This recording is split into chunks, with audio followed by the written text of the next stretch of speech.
Neema ya Bwana wetu Yesu Kristo na upendo wa Mungu Baba na ushirika wa Roho Mtakatifu ukae nasi sote. Amen.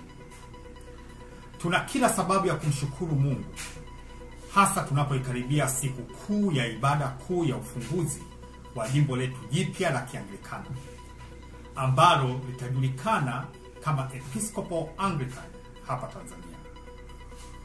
Napenda kuwakumbusha kuwa ibada ya ufunguzi ni tarehe 15 mwezi wa 9 mwaka huu wa 2024. Ibada itafanyika Mlali katika wilaya ya Kongwa mkoani Dodoma. Katika ibada hiyo, kwa neema ya Mungu, nitatawazwa mimi kuwa askofu wa Tanzania. Napenda kumshukuru Mungu kwa ajili yenu nyinyi nyote Waanglikana wa Tanzania kwa kuzidi kuiombea siku hiyo iwe ya utukufu mkuu mbele za Mungu. Napenda kuishukuru kamati ya maandalizi kwa kuzidi kufanya kazi kwa bidii na kwa kujitoa ili kuhakikisha ibada ya siku hiyo ni ya mafanikio.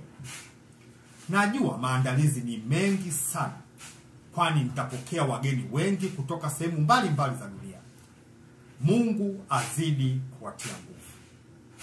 Ndugu zangu Waanglikana, ibada ya tarehe 15 Septemba mwaka huu wa 2024 ni ya kihistoria. Kufunguliwa kwa jimbo jipya la Kianglikana ni mwanzo mpya wa kurudisha heshima ya Anglo-Catholicism ya UMCA katika ardhi na visiwa vya Tanzania. Hivyo basi, ibada hii itakuwa zaidi ya ibada. Hii itakuwa ni siku kuu na shangwe kuu katika Tanzania.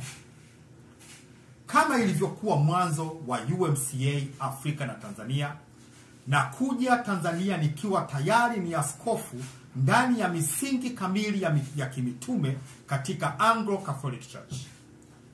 Hivyo ibada itakuwa ni kuhitimisha ama kuketishwa kitini kuwa askofu wa kwanza wa Anglo-Catholicism nchini Tanzania tangu askofu wa mwisho wa UMCA kuondoka nchini Tanzania.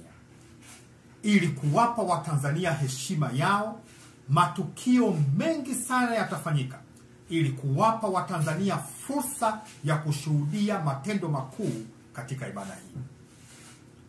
Hivyo, niwaombe Waanglikana kote Tanzania kuiombea siku hiyo iwe ya baraka kuu katika ushuhuda wa imani yetu.